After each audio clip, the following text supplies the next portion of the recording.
तो हमारे पास next question जो है,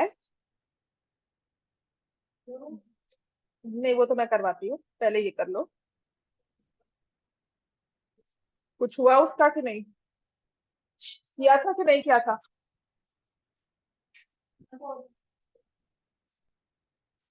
ये कर ले।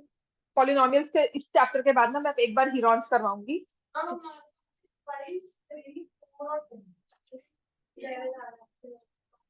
4 10 याद है? नहीं, यूक्लिड हो गया, थर्ड फोर्थ लीनियर इक्वेशंस, और कोऑर्डिनेट हो गया, वो भी देखा था। 10th कौन सा हुआ?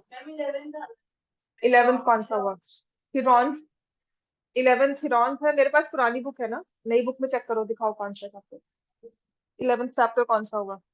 11th लास्ट टाइम कंस्ट्रक्शन था, कंस्ट्रक्शन के बाद हीरोन्स होगा, पर वो भी डिलीट हो चुका है। 11th is not construct Heron's, 11th is mensuration, फिर उसके बाद स्टैट्स है। 10th होगा हीरोन्स। हीरोन्स तो आ ही जाएगा बच्चे, हीरोन्स इज अ वेरी छोटा चैप्टर, 2 दिन में आराम से हो जाता है। उसे लंबा खींच कर मैं 3 दिन करवाऊंगी कि सारे मैं आपके एग्जाम्पल कवर कर दूं। हाँ, 10th is Heron's, 11 is surface area volume, 12th is stats. तो जो अभी मैंने आपको नंबर सिस्टम करवाया, देख नंबर सिस्टम अभी चल रहा है। It's a very heavy chapter, तो after this chapter I would prefer, इसके बाद मैं प्रेफर करती हूँ कि मैं आपको करवाऊंगी हीरोन्स, क्योंकि वो थोड़ा सा ना लाइट हार्टेड सा हो जाता है, थोड़ा कवर अप। इसके बाद हैवी के बाद थोड़ा 2 पेजेस का चैप्टर अच्छा लगता है। एक फॉर्मूला बेस्ड 2 पेजेस पेजेस के साथ वो चैप्टर कंप्लीट हो जाएगा।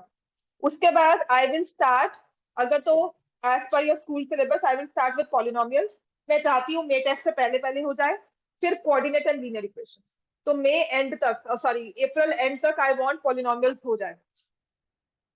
हो जाएगा, इतना कोई लंबा नहीं है, 1 2 संडेज मुझे लेने पड़ेंगे एक्स्ट्रा बस। ठीक है। पॉलिनोमियल्स भी थोड़ा लंबा चैप्टर है, फॉर्मूलाज बहुत है उसमें याद करने वाले। अब इसमें आओ, 5 raised to power x minus 3 into 3 raised to power 2x minus 8 is equal to 225, find the value of x। तो यहाँ पर ना जो फॉर्मूला लगेगा, देखो दोनों बेसिस जो है वो मल्टीप्लीकेशन में है, तो 225 को आपको फैक्टराइज करना है। ठीक है, 15 का स्क्वायर होता है, तो 225 मुझे पता है, इट्स स्क्वायर ऑफ 15। और 15 को स्क्वायर करोगे तो क्या आएगा? 3 स्क्वायर इंटू 5 स्क्वायर। तो 5 raised to power x minus 3 into 3 raised to power 2x minus 8। तो देखो ना, 5 की पावर x माइनस 3 है लेफ्ट हैंड साइड में, राइट हैंड साइड में 5 की पावर क्या है? 2। तो इसका मतलब यहाँ से 5 की power x minus 3 should be equal to 5 square. तो x माइनस 3 किसके इक्वल हो गया? 2। और x की वैल्यू किसके इक्वल आ गई? 5। ऐसे ही 3 raise to power 2x minus 8, और यहाँ से हो गया 3 स्क्वायर। सो 2x माइनस 8 भी 2 के इक्वल आ गया, और यहाँ से भी x की वैल्यू क्या आएगी? 5। मतलब दोनों में से किसी में से अभी निकाल लो, क्वेश्चन कंसिस्टेंट है पहली बात तो, है ना। और sometimes they do give you like यहाँ पर y दे दे और कहे find the value of x and y। ठीक हो गया। और यहाँ पे तो 225 दिया था, there might be some other number. Clear होगी बात ये? यहाँ पर मैंने क्यों कहा था कि ये जो चैप्टर है, ये बहुत ही चेंजेस आते हैं, कि माइट भी कोई नई बुक आती है या कोई नया वेबसाइट लॉन्च होता है मैथ्स के बेसिस पर, and they give you a different question, और वो टीचर के पास पहुंच जाए और टीचर आपके पेपर में डाल दे किसी ना किसी स्कूल में।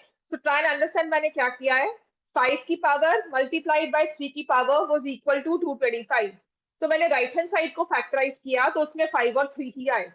तो इसका मतलब जो राइट हैंड साइड में 5 की पावर है, वही लेफ्ट हैंड साइड में 5 की पावर होनी चाहिए, तभी इक्वल होगा। जो राइट हैंड साइड में 3 की पावर है, वही लेफ्ट हैंड साइड में 3 की पावर होनी चाहिए, तभी इक्वल होगा। तो इसी को हमने बैलेंस करके एक्स और वाई की वैल्यू या एक्स की वैल्यू निकाल ली, और दोनों तरफ से एक्स की वैल्यू एक ही आ रही थी, तो इसीलिए क्वेश्चन कंसिस्टेंट है। आपके दो आंसर नहीं है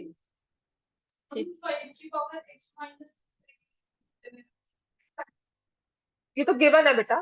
अच्छा देखो, ये मैंने कहा, क्या कहा कि तुमने कहा राइट लेफ्ट हैंड साइड में एक 5 की पावर और 3 की पावर को मल्टीप्लाई किया, तो राइट हैंड साइड में तुम्हारे पास 225 आया।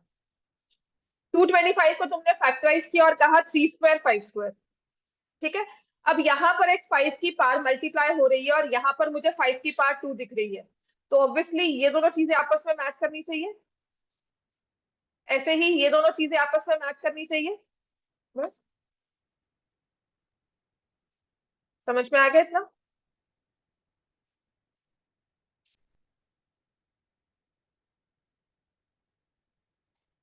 इसके बाद है अब गुड आफ्टरनून।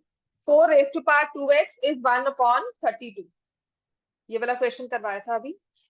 उसके बाद ये डी पार्ट है, इसको लिख लो, आफ्टर क्लास एक्सप्लेन कर दूंगी। आप इसी से स्टार्ट कर दो। 4 raised to power 2x is equal to 1/32।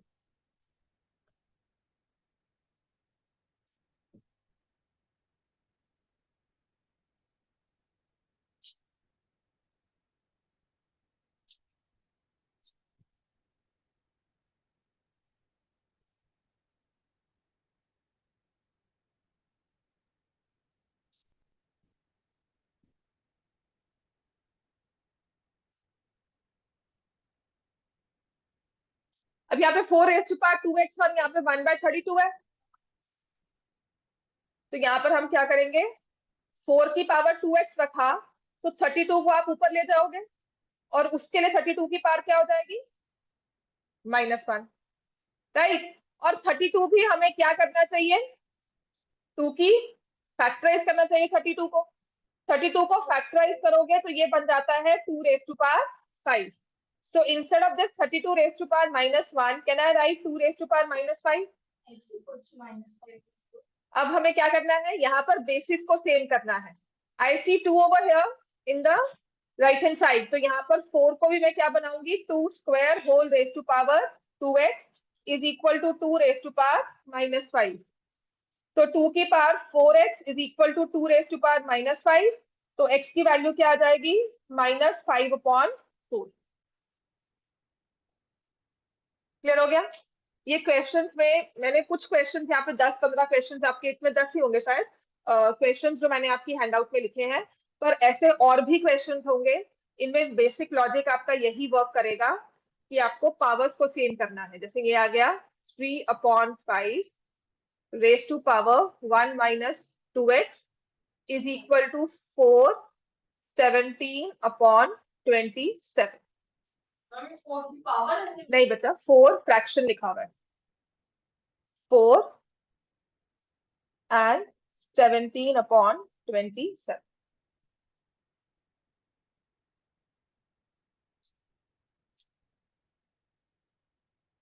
3/5 को 1 - 2x है और स्क्वायर रूट लिखा हुआ है, तो क्या करना चाहिए इसे, 3/5 पावर क्या हो जाएगी, स्क्वायर रूट को हटाओगे तो 1 - 2x अपॉन स्क्वायर रूट क्या होता है 1/2, है ना। तो यहाँ से 2 आ जाएगा, राइट। अब राइट हैंड साइड में हमें क्या करना है, 27 × 4, और उसमें क्या ऐड करना है,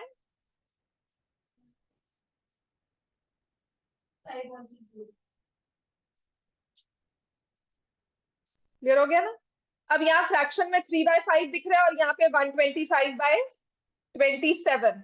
125/27 किसका क्यूब हो जाता है, 5/3 का। अब यहाँ 3/5 है, यहाँ 5/3 है, तो मतलब किसी एक नंबर को हमें रेसिप्रोकल करना है। मैं यहाँ पर छेड़ सकती हूँ या यहाँ पर, ठीक है ना, बेसिस को सेम करना है। तो या तो इसको पंगा लेंगे या यहाँ से पंगा लेंगे, दोनों को तो चेंज करेंगे नहीं।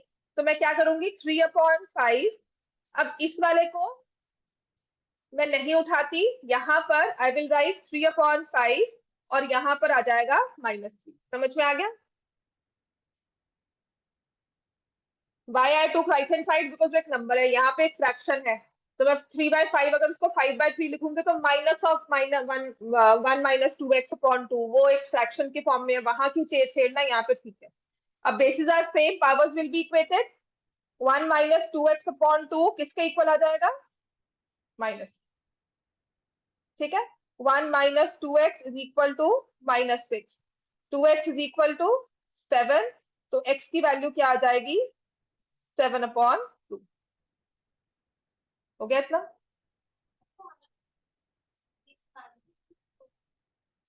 मल्टीप्लाई हुआ ना बेटा, 1 minus 2x upon 2 is equal to minus 3 upon 1, cross multiply कर दिया, -6 हो गया। 1 plus 6 is equal to 2x कर दिया, तो x की वैल्यू आ गई 7 अपॉन, इस साइड प्लस कर दिया, मतलब हाँ इधर वाले साइड पे कर दिया, हाँ ठीक है, हो गया होता था सबका। क्लियर कर दो बोर्ड ये, ठीक है। चलो नेक्स्ट। हाँ हाँ हाँ, आंसर सेम आएगा, दो आंसर नहीं है इसके। इसमें अब लिखा हुआ है 2 cube 5 raise to power 0 plus 3 raise to power 2x is equal to 8, 8, 27, 8 and 8/27, ये भी मिक्स फ्रैक्शन है।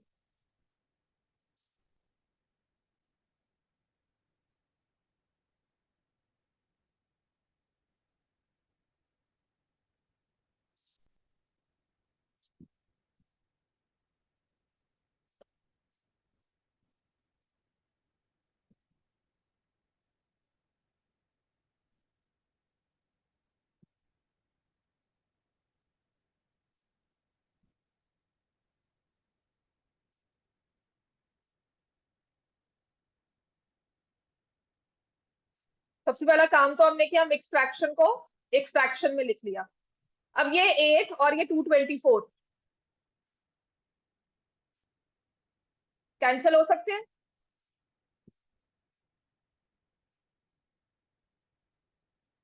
Is it clear? ये 8 और 224 कैंसिल हो सकते हैं।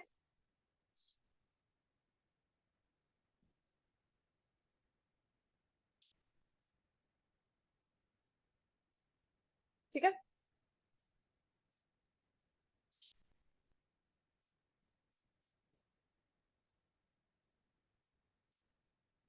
अब क्या करोगे, ये 1 जो है it will go to the right hand side,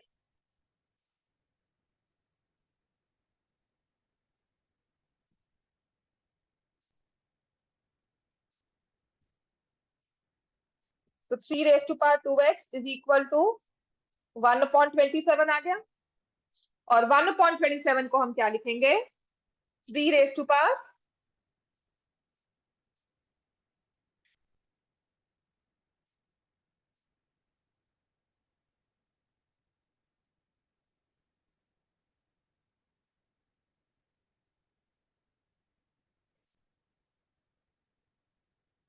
समझ में आ गया बच्चे सबको?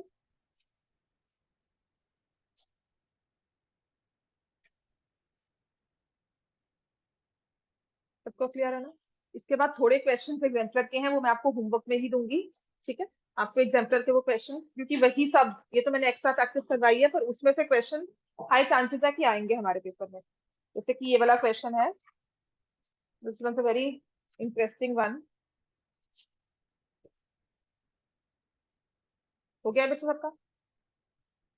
ठीक है, करें इसको क्लियर, लिख लिया सबने? चलो ये वाला क्वेश्चन देखो, ये है 1-2 नंबर का ही, मतलब है एमसीक्यू ही, और इसकी बहुत वेरिएशन भी है।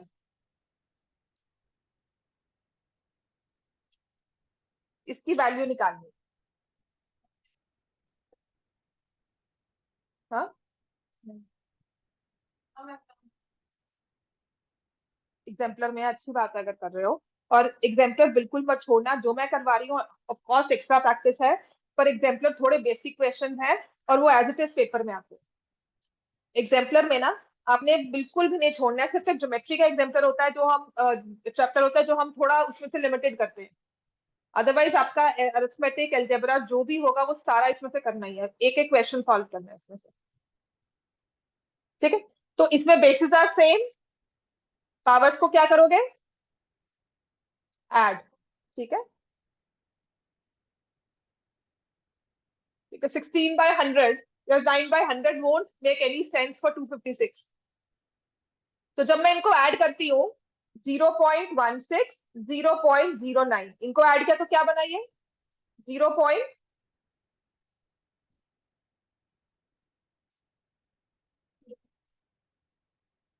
अब ये 0.25 की पावर इसको अब मैं फ्रैक्शन में लिखती हूँ तो क्या होता है, और 25 और 100 में क्या लिखा है, तो ये बन गया 256 होल रेज टू पावर। समझ में आ गया। अब 256 किसका फोर्थ रूट है, 4 का। बिल्कुल सही है। तो ये आंसर हमारा क्या आ गया, एमसीक्यू में क्वेश्चन है, इसका आंसर इज 4। समझ में आ गया। ये एग्जाम्पलर टाइप क्वेश्चन है, ये जरूर करने हैं आपके पेपर में। इस हैंड वर्कशीट में भी हो सकता है क्वेश्चंस मैंने लिखे हो। ठीक है, अब आते हैं नेक्स्ट पर। लिख लिया सबने ये, आंसर विल बी 4। अब हमारे पास नेक्स्ट क्वेश्चन है, 9 raise to power x plus 2 is equal to 240 plus 9 raise to power x, find the value of 8x whole raise to power x।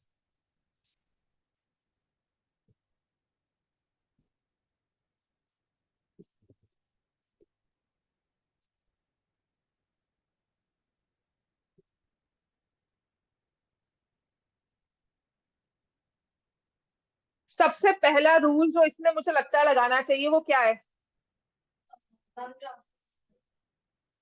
जो x है वो सारे इकट्ठे कर दें, बेसिस सेम है। 9 raise to power x plus 2 है और यहाँ 9 रेज टू पावर x है, इसको एक साइड पे ले आए, है ना।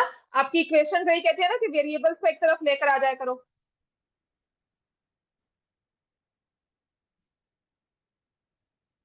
अब क्या करना चाहिए यहाँ से, कि 9 raise to power x 9 raise to power 2, तो कोई ऐसा चीज हमने की हुई है जहां पे x पावर दी होती थी, 9 पावर दी थी, तो मैंने क्या कहा था, क्या करना चाहिए, इनको अलग अलग कर लो।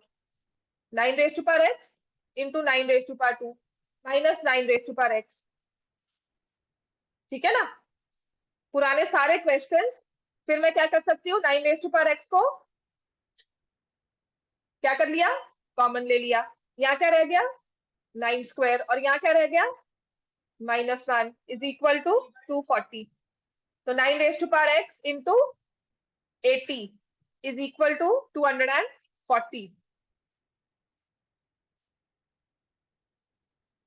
अब तो मेरे पास आता है 9 raise to power x is equal to 3, या फिर 3 raise to power 2x is equal to 3 raise to power 1। Basis are same, powers are equated, x की वैल्यू अपने पास क्या आ गई, 1/2। लेकिन x निकालने को नहीं कहा है, उसने कहा है कि इस चीज की वैल्यू निकालो। अब इसमें मैंने 8 into 1/2 whole raise to power 1/2, तो क्या हो जाएगा, 4 की पावर 1/2, जिसे आप क्या लिखते हो,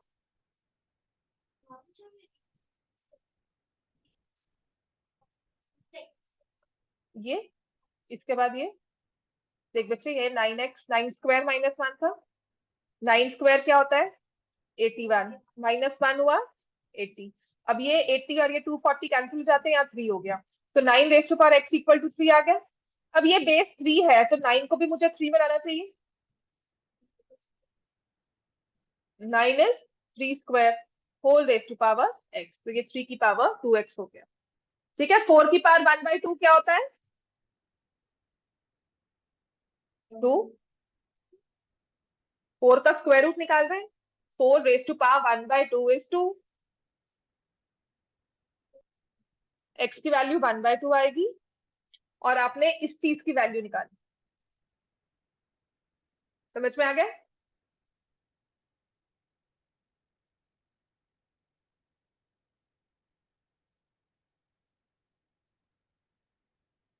क्या हो गया, कहाँ गलती है, x की वैल्यू 1/2 आएगी बेटा, यहाँ पे 9 है तो रेज टू पावर 2x, और ये 1 है ना, 1/3 कैसे हो गया,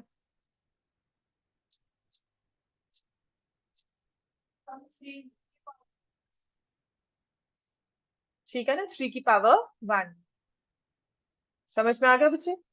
तो 2x इज इक्वल टू 3 की पावर 1 है तो 1, 2x इक्वल टू 1। क्लियर है सबको ये, राइट। नेक्स्ट करवाओ।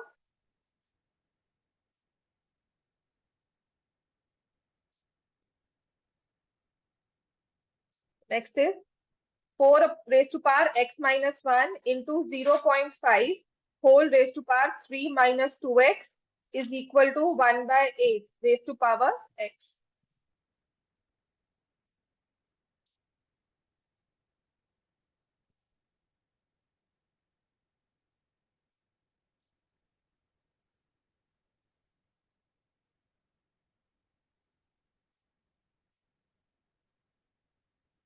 अब देखो ना, यहाँ पे जो मुझे नंबर्स दिख रहे हैं, ये 4, 0.5 एंड 1 by 8. तो जो नंबर्स मैं फोकस कर रही हूँ वो है 4, 0.5 एंड 1 by 8 या 8. तो इस 8 का हम क्या कर सकते हैं, या 4 को हमें क्या करना चाहिए? इन सब में कॉमन चीज क्या है? जब भी मुझे इक्वेशंस की फॉर्म में दिया है तो मुझे बेसिस अपने सेम करने होते हैं. तो 4 को मैं क्या लिख सकती हूँ?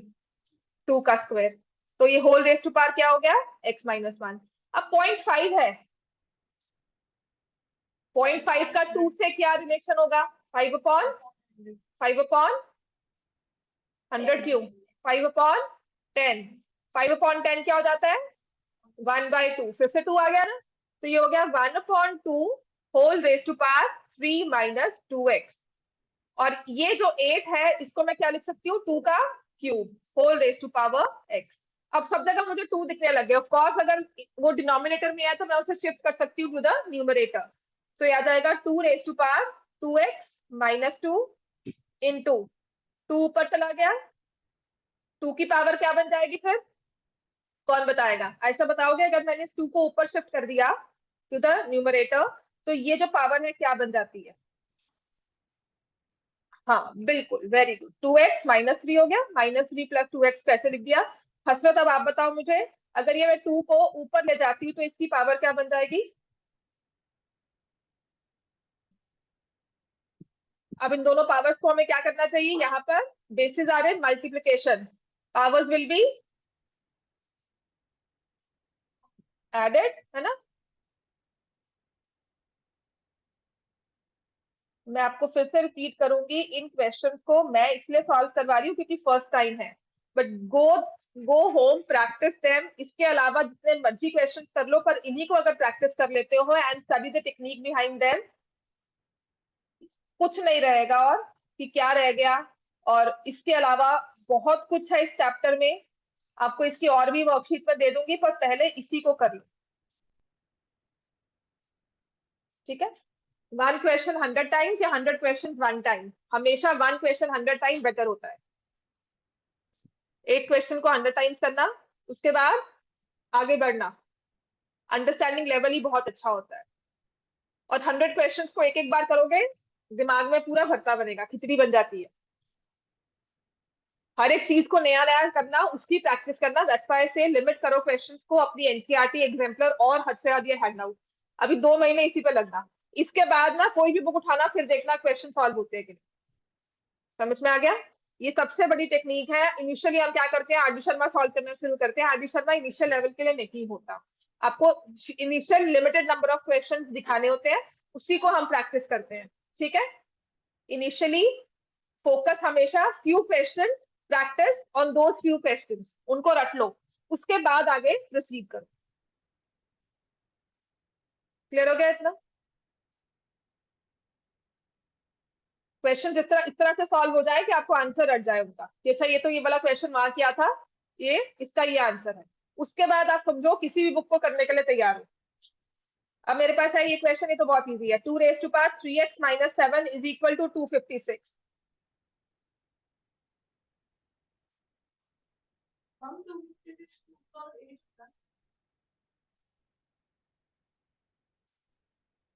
ठीक है? नहीं याद है तो फैक्टराइज करोगे आप इसको. आपको ये भी पता है कि ये 16 का स्क्वायर होता है. 16 2 रेज टू पावर 4 होता है. फिर आगे 4 हो गया.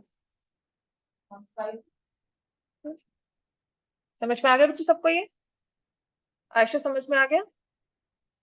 2 की पावर 8, ये तो डायरेक्टली है. 3x minus 7 is equal to 8. x की वैल्यू आ गई 5. अच्छा, इसके बाद अब ये जो क्वेश्चन है ना, ये थोड़ा सा इंपॉर्टेंट भी है. ऐसा क्वेश्चन 10th में भी दिख जाता है आपको. ये लिखा है 1176 is equal to 2 raise to power a into 3 raise to power b into 7 raise to power c. Find the value of a b c. ऐसे ही नेक्स्ट क्वेश्चन है 4725। कंपास है सबके पास? किसी के पास है? कितनों के पास है?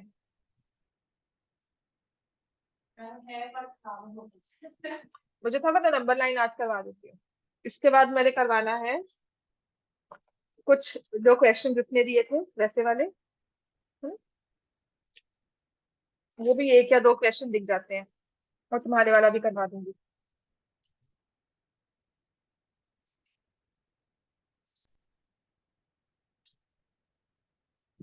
करवा दूंगी।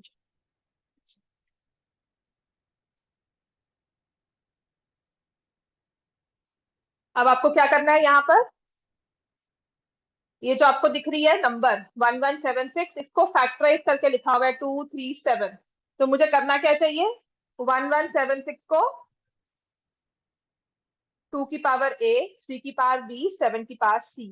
तो आप बताओगे टू a की वैल्यू क्या है, b की वैल्यू क्या है, c की वैल्यू क्या है। तो उसके लिए हम क्या करेंगे? 1176 को क्या करेंगे? फैक्टराइज। तो यहाँ से इसको फैक्टराइज किया।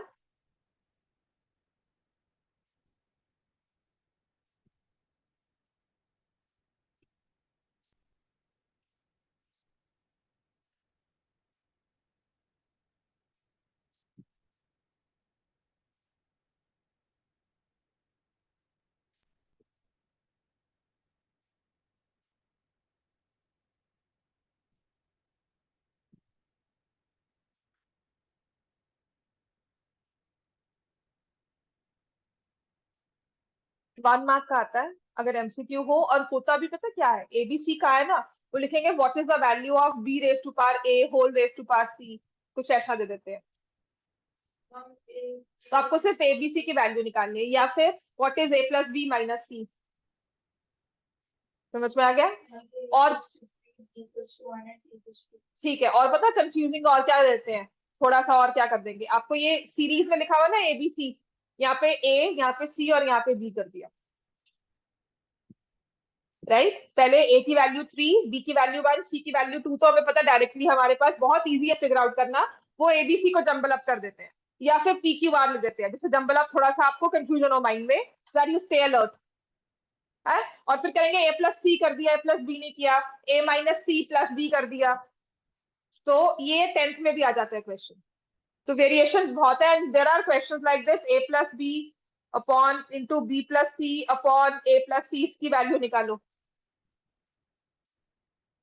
समझ में आ गया? सिर्फ वैल्यूज निकालकर उसके बाद फर्दर क्वेश्चन को ये जंबल अप कर देते हैं। और what is 3 raise to power minus b या 7 raise to power minus b, इसकी वैल्यू निकाल लो। ठीक है, तो क्वेश्चन तो बहुत है, बट आपको सिर्फ इसमें बेसिक समझने की बात यह है कि how to find values of a B and c. For the other one also 4725 को फैक्टराइज करो।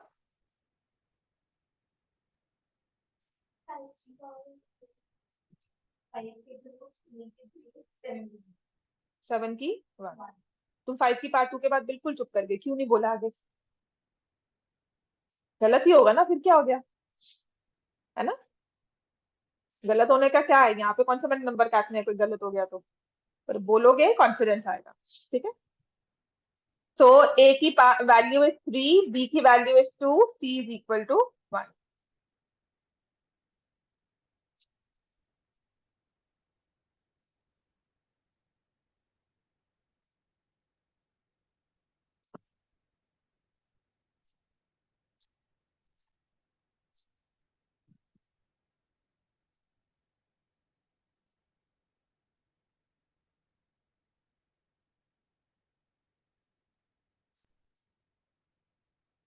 कल टेस्ट होगा, प्रिपेयर रहना उसके लिए। ठीक है, नंबर लाइन के अलावा सब कुछ आ जाएगा अभी, वरना एनसीईआरटी करवा दूंगी आप। इतना क्लियर हो गया? ठीक है, अब नेक्स्ट क्वेश्चन लिखो। अब ये सब स्पेशल क्वेश्चन होते हैं जिसमें एक्सपोनेंट्स तो यूज होते हैं, but exponents are in ABC form, जैसे कि ये वाला क्वेश्चन है। ठीक है, इसमें लिखा हुआ है x raise to power A whole raise to power B whole raise to power 1 by A B multiplied by X की power B whole raise to power C whole raise to power 1 by B C, X की power C whole raise to power A and whole raise to power 1/ac। इसको evaluate करना है, ये बता दो बच्चों। So go by law of exponents.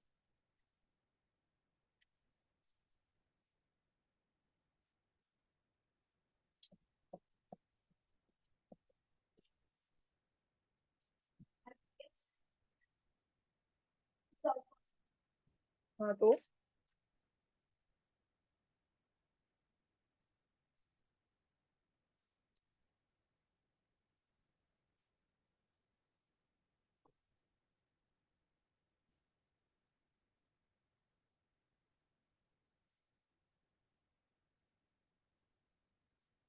Multiply में वो प्लस करी थी, बस इतनी गलती हो गई।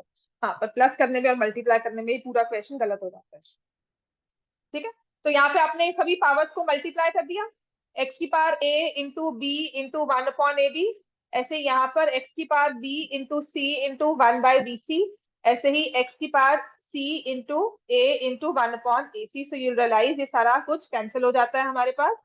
अब तुम्हारी और इसमें क्या गलती थी बेटा, तुमने इसको लिखा 3x, जबकि ये मल्टीप्लाई हो रहा है x into x into x, तो क्या हो जाएगा x का cube.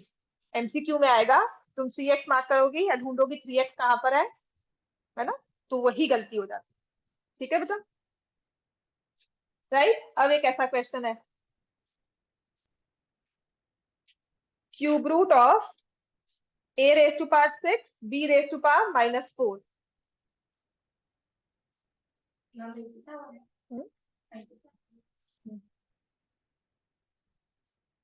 is equal to a raised to power x b raised to power 2y। find the value of x and y। ठीक है, और एक इस तरह से दिया हुआ है, ये तो मैंने करवाई दिया आपको, बहुत ही।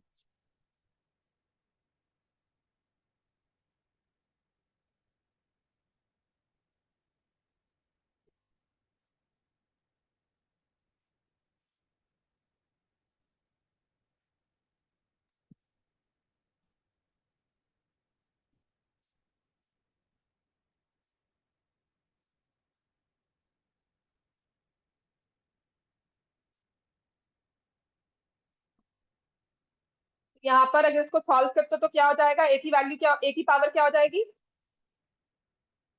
क्यूब रूट दिया हुआ है यहाँ पे, तो एक ही पावर क्या होगी 2, और b की पावर, और क्या करना है इसमें। मैं वही तो कह रही हूँ ना बच्चा, तुम 9th के बच्चे हो, तुम रिसर्च साइंटिस्ट थोड़ी बैठे हो वहां पर इसरो में, कि वहां पे तुम्हें कुछ ऐसा दिया जाएगा रियल लाइफ प्रॉब्लम की पता ही नहीं क्या चीज है। अपने क्वेश्चंस के आपकी बेसिक कॉन्सेप्ट है, तो कंफ्यूज मत करना कि कुछ बहुत ही डिफिकल्ट चीज आएगी। गो बाय दैट बेसिक लॉजिक। ये पावर 1/3 है ना, क्यूब रूट है तो ये पावर 1/3 होगी। फिर इसके बाद तुम्हारा तुम्हारा कॉन्सेप्ट तुमने जो पढ़ा हुआ इतना अच्छे से, वो क्या कहता है कि ये 6 इंटू 1/3 हो जाएगा विच इज 2, और b की वैल्यू क्या हो जाएगी -4/3। ठीक है ना, कंफ्यूज मत होना। आप वही बच्चे हो जिसको प्रैक्टिस के लिए दिया जा रहा है ये। तो ये जब जाते हैं ना रियल लाइफ प्रॉब्लम्स में कि क्या करना है इसमें, वो तब होता है जब आप जाओगे किसी एक्चुअल सिचुएशन में और वहां देखोगे कि पता नहीं मार्केट में जाके सर्वे करें, और तब क्या पता लगता है क्या करना है। एंड उस चीज में भी गो बाय बेसिक्स कि पहले सबसे पहला स्टेप क्या होता है इसका। ठीक है, हमारी सबसे बड़ा चैलेंज ही ये होता है कि जो हमने पढ़ा हुआ है उसे प्रैक्टिकल लाइफ यूसेज में लेकर आना है ना। कहते हैं ना पाइथागोरस थ्योरम कहाँ यूज आएगी, कहाँ यूज आती है, जब ये दीवार बनती है आर्किटेक्चर मैथ्स में या किसी में भी। एक बेसिक है कि कभी ना किसी को कोई चीज कंस्ट्रक्शन करवानी पड़ती है, तो वो मिस्त्री आकर कुछ भी बोलेगा तो तुम कुछ भी बात सुन लोगे उसकी। अगर कुछ पढ़ा होगा, कुछ पता होगा, उसको अप्लाई कर सकते हो कि वो जो बोल रहा है वो सही भी बोल रहा है कि नहीं। This is how your maths basically mathematics, और या this is how your education will help you. और कोई एजुकेशन का हेल्प नहीं होता। अपने आप को कंपेयर करो और एक बच्चा जो 9th में ही हो, जो आपकी एज का हो और वो स्कूल ना गया हो। ठीक है, मैं सच में कहती हूँ, I am not demeaning any school, पर अपने आप को कंपेयर करो प्लस एक गवर्नमेंट स्कूल के बच्चे को कंपेयर करो। आपकी रिफाइनमेंट में और उसकी रिफाइनमेंट में कितना फर्क होता है, बात करने के वे में कितना फर्क होता है। समझ में आ गया, right. This is what education is all about, यही पर्पस होता है एजुकेशन का। वो ये कहते हैं ना सिविलाइज बंदा हो जाता है, बस इसी दोनों में डिफरेंस आता है। ठीक है। सो यहाँ से मेरे पास x की वैल्यू 2 आ गई और 2y इज इक्वल टू -4/3, तो y की वैल्यू क्या आ जाएगी, -2/3। ठीक है। अब आते हैं थोड़े से क्वेश्चन जो मैं करवाऊंगी, इसमें से दो तीन क्वेश्चन छोड़ेंगे आपकी वर्कशीट में ही, उसे हम करेंगे after first chapter, after second chapter, वो फॉर्मूला करने के बाद। जैसे बच्चे ये वाला क्वेश्चन है, देखो इसमें लिखा है x की पावर b अपॉन x की power c whole raise to power a into x की पावर c x की पावर अपॉन x की पावर b होल, c आया ना, हाँ नहीं पता, c a whole raise to power b into x की पावर a अपॉन x की power b whole raise to power c।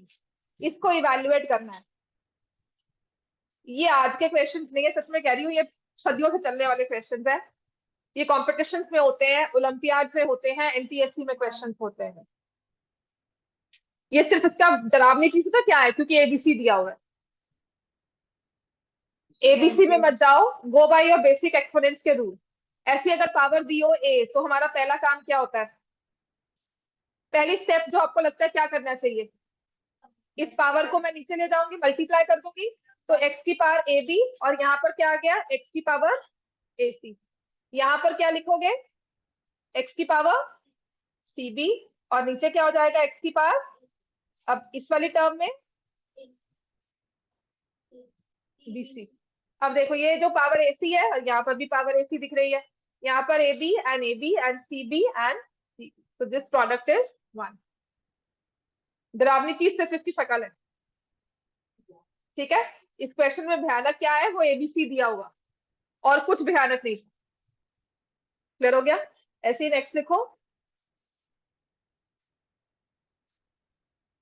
तो एक्स की पावर ए अपॉन एक्स की power B whole raise to power 1 upon A B into X की power B X की power C whole raise to power 1 upon B C, X की power C X की power A whole raise to power 1 upon A सी।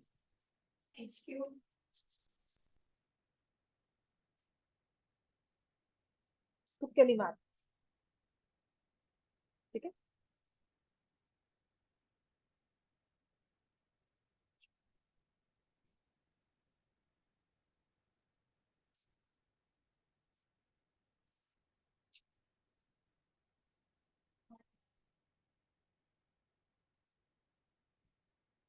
इसमें भी वही करना होगा, यहाँ से मल्टीप्लाई कर सकते हो, एक्स की पावर 1 अपॉन बी हो जाएगा, और नीचे एक्स की power 1 upon A.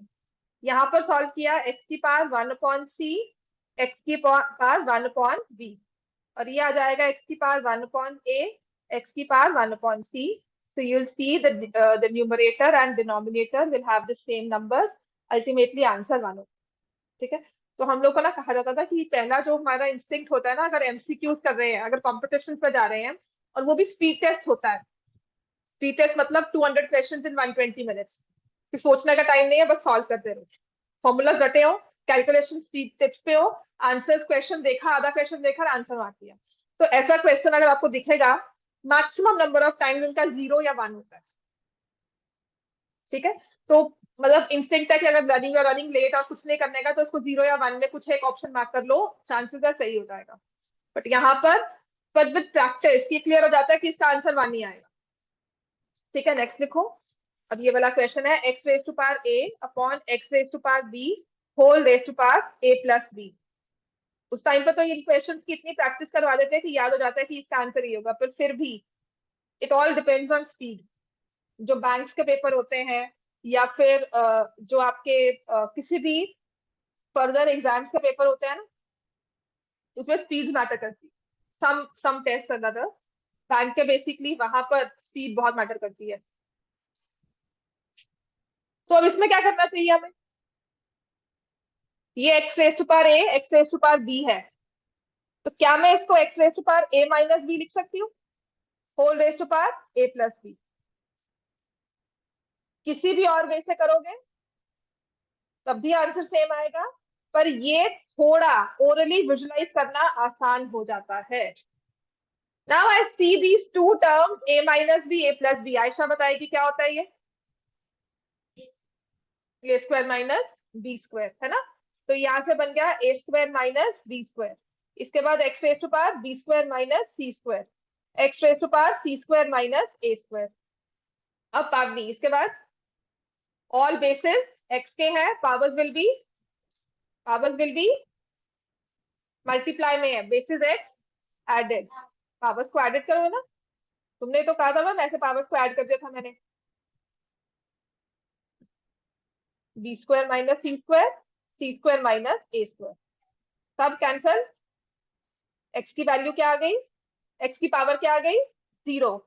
Any number raise to power 0 is 1।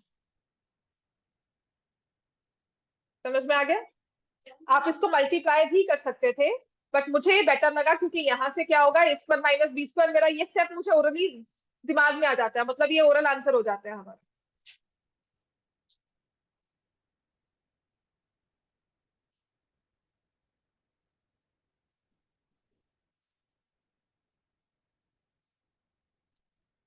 Clear हो गया इतना। नेक्स्ट है,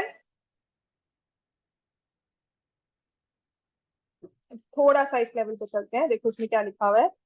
1/1 plus A raise to power m minus n plus 1/1 plus A raise to power n minus n, इसकी वैल्यू निकाल।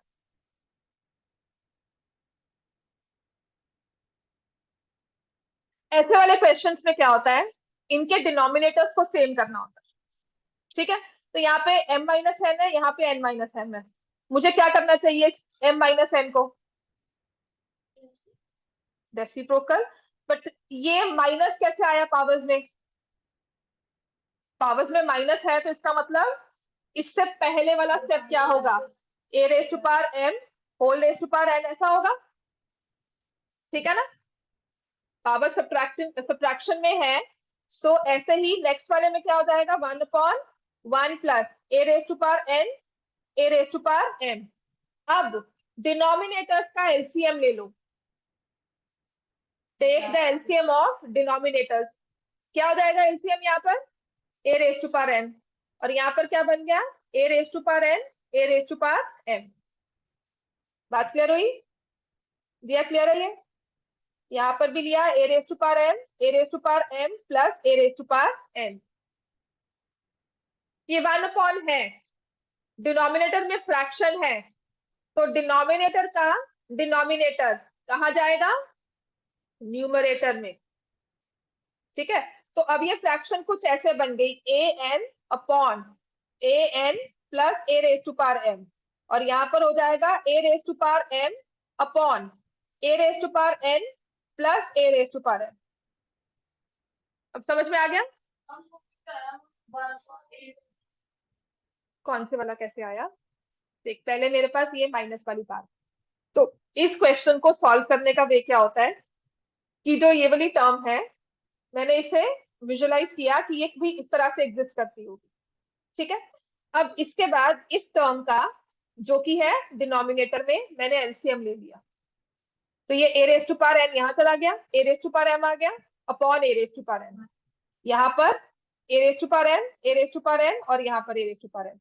अब ये है न्यूमरेटर अपॉन दिस डिनोमिनेटर, तो इसका रेसिप्रोकल जो ए की पावर एन है, ये चला जाएगा टू द न्यूमरेटर। समझ में आ गया, हाँ बिल्कुल वन आएगा। अब दोनों के डिनोमिनेटर सेम है फाइनल फ्रैक्शंस में, क्योंकि प्लस की टर्म है ना, जिस मर्जी ऑर्डर में लिखा जाए, प्लस की टर्म है, जिस मर्जी ऑर्डर में लिखो आपके पास आंसर वही आएगा।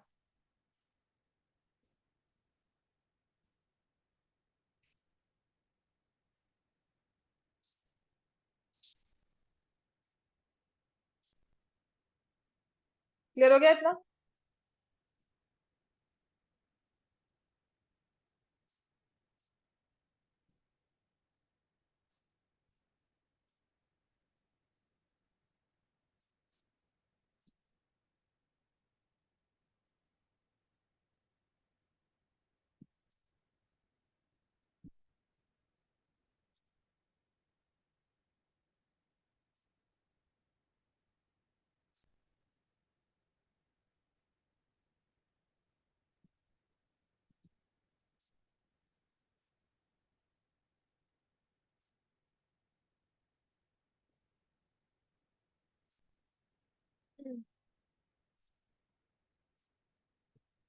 वैसे दोनों टर्म सेम है, देख।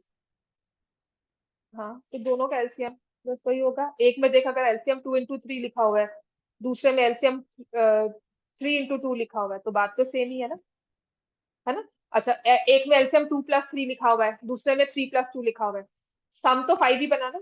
अगर माइनस होता तब फर्क आता है ना। प्लस में जैसे मर्जी ऑर्डर हो, doesn't make a difference. Clear हो गया बच्चे? अब ऐसे नेक्स्ट है, लिखो ये वाला क्वेश्चन। अब इसी का थोड़ा सा एक्सटेंशन, ये लंबा हो जाता है। देखो आना उसमें भी यही है, ये 3 टर्म्स का हो जाता है। ये लिखा हुआ है 1/x⁴b−a plus x⁴c−a plus 1/1 plus x⁴a−b plus x⁴c−,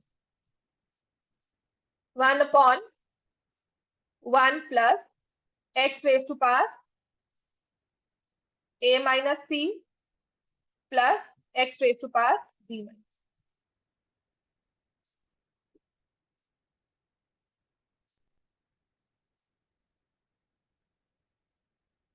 अब इसको ना थोड़ा सा लॉजिक से समझो, इतना लंबा लिखने से अच्छा है ना, मैं पहले फर्स्ट वाली टर्म को ही लिखती हूँ कि ये ऐसे कैसे बना होगा। x⁴b−a को क्या लिखोगे? x⁴b अपॉन, नेक्स्ट क्या हो जाएगा, x⁴c अपॉन x⁴a। ऐसे ही बाकी सब टर्म्स में भी लिख दो।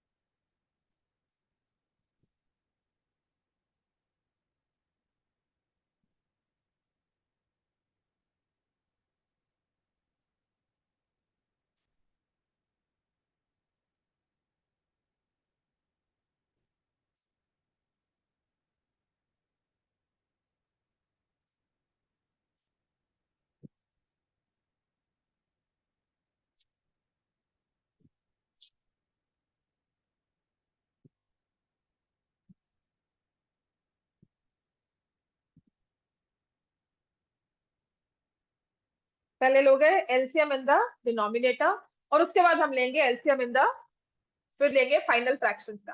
तो देखो अब इतना क्लियर हो गया आयशा, यहाँ पर ये क्लियर हो गया। x⁴a ऊपर आ जाएगा और नीचे बन जाएगा x⁴a plus x⁴b plus x⁴c। पहले इसका एलसीएम लिया, तो ये भी x⁴a अपॉन x⁴a हो जाएगा। इस मान को मैं रिप्लेस कर रही हूँ क्योंकि I need the LCM in the denominator. तो मैंने वन वाली टर्म को x⁴a लिख दिया।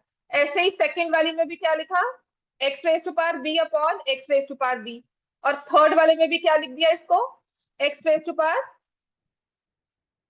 Upon x⁴c।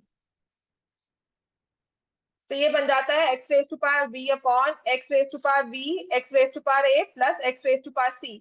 Now since all the numbers of the denominator are in plus sign, so the order does not make a difference. 2 + 3 + 5 लिखा हो या 5 + 3 + 2 लिखा हो, है ना। प्रॉपर्टीज ऑफ एडिशन हमने की हुई है। So again the answer will be 1 because numerator and denominator both will come as the same term. Clear हो गया इतना?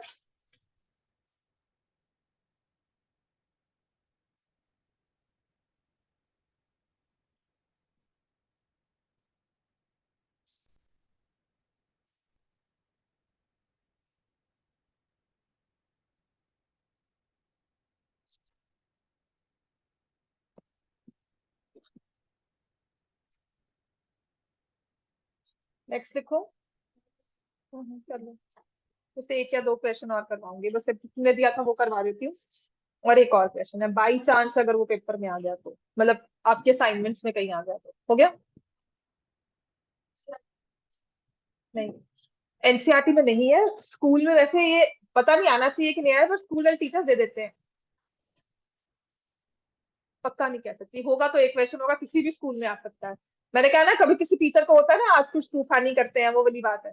कि वो उनको समझ में आया कि नहीं नहीं ये डाल दिया। सच में कह रही हूँ, मैं नहीं करवाती थी क्वेश्चंस, पर क्या होता है किसी स्कूल के किसी एक पेपर में एक क्वेश्चन आ गया, वो उस टाइम बच्चा कहता था हम ये कैसे करेंगे, मैं वो ये कि टीचर को डालना पड़ता है, वो कहते नहीं डालना है ये। ठीक है ना, या तो क्लास में करवाया हो उसके बाद डालो, जैसे अब मैंने आपको करवा दिया, मैं टेस्ट पेपर डालू, आई एम जस्टिफाइड। क्लास में कुछ और करवाया है, उसकी प्रैक्टिस आपको नहीं दी हुई और कह रहे हैं कि हम वहां सॉल्व करें, which is completely I will say unjustified है, आपके लिए बहुत बायस चीज हो जाती है एक बच्चे के लेवल से। आजकल नहीं समझते हैं, पहले नहीं था, सच में पहले नहीं था, हम लोग बहुत अच्छे टीचर से पढ़े हुए हैं, तभी हम ऐसे हैं। इसको 3 नंबर में सॉल्व करना है, एमसीक्यू नहीं है ना ये आपका, इसको 3 मार्क्स में सॉल्व करना है।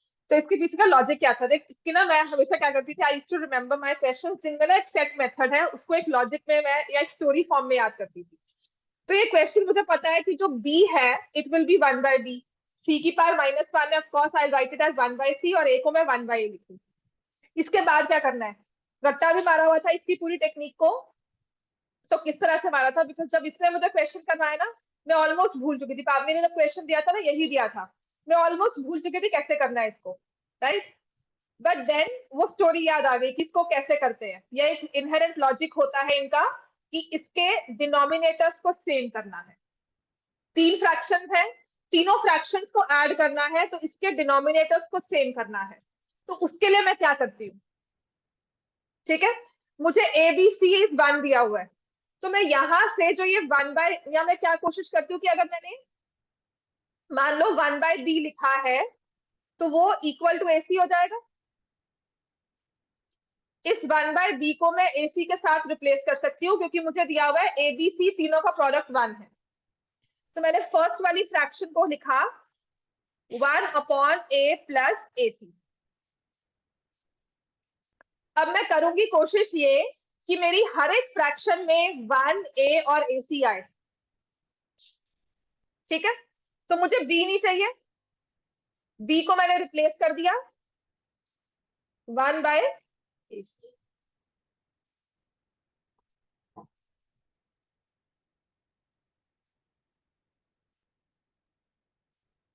अब तीसरी फ्रैक्शन में 1 भी है, C भी है और A भी है, किसको रिप्लेस करें, किसी को भी नहीं, क्योंकि मुझे C और A दोनों चाहिए थे। तो यहां पर मैं एलसीएम ले लूंगी, A प्लस AC प्लस 1,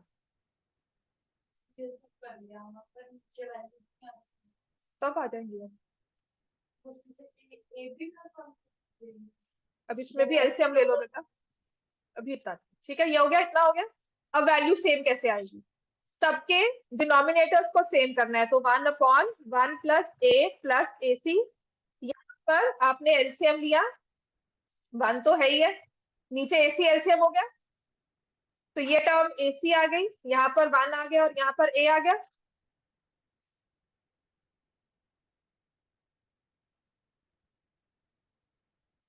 और ये जो A है will go to the numerator, A plus AC plus 1, ये हो गया, क्लियर हो गया अभी, हर एक टर्म में एलसीएम ले लिया। अब ये वाला AC भी नेक्स्ट स्टेप में will go in the numerator,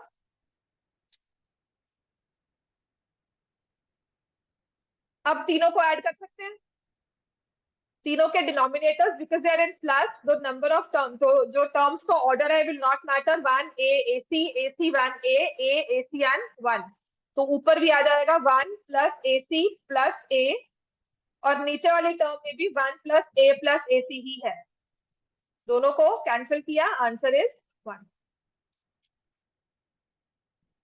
समझ में आ गया, इनको प्रैक्टिस से याद ही करना होता है, ये मैं कह रही हूँ ना, आज के नहीं बहुत पहले से क्वेश्चन चलते आ रहे हैं, तो इनकी यही टेक्निक है करने की, ये this is a technique to solve. Answer निकालना है तो ऑफ कोर्स 1 कैसे आएगा, वैल्यूज भी पुट कर सकते हैं कि तीनों का प्रोडक्ट 1 है, तो टेक द नंबर्स एज 1 1 1।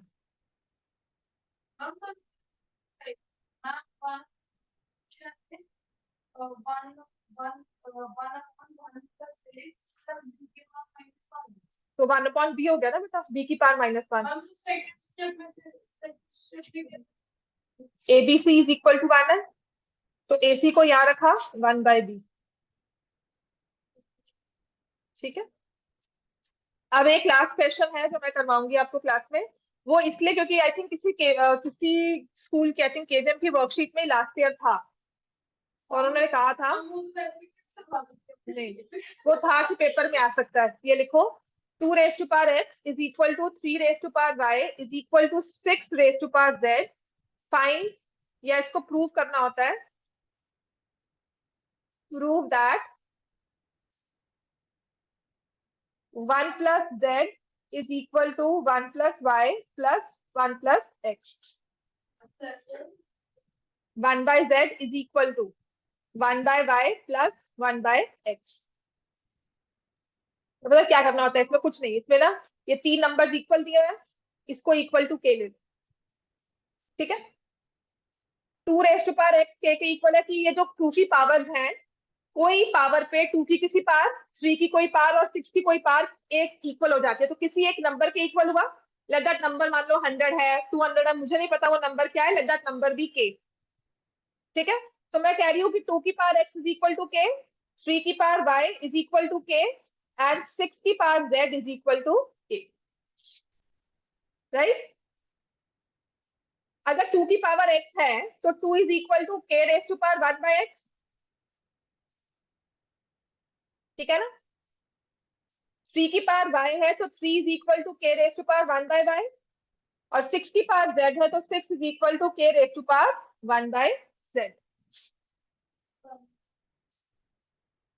2 का स्क्वायर अगर 4 के इक्वल है तो 2 जो है वो 4 का स्क्वायर रूट हो गया, समझ में आ गया ना। तो ये जो पावर x थी मैंने 1 by x on both sides ले लिया,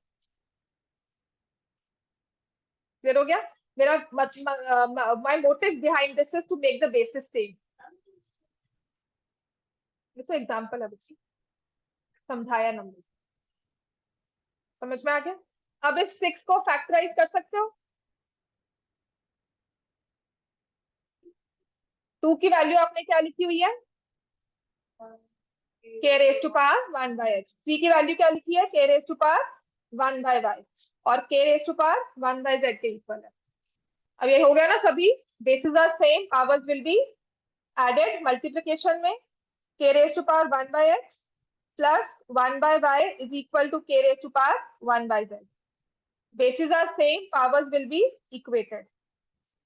इसकी टेक्निक को याद करना, रट्टा मारना है कि इसको के इक्वल लेते हैं, और यहाँ लिखता है से, जिसके पुराने प्रूफ देखोगे ना वो ब्रैकेट में लिखा होगा से, विच इज एज्यूम्ड, ठीक है। हमने इसे कहा, एज्यूम किया, let 2 raise to power x, 3 raise to power y, 6 raise to power z is equal to k। फिर सभी नंबर्स को हमने k की पावर्स में लिख दिया, फाइनल में k की पावर को सब्स्टिट्यूट किया। ये एक ही क्वेश्चन है, इकलौता क्वेश्चन है, इसके बाद कोई और क्वेश्चन नहीं बना।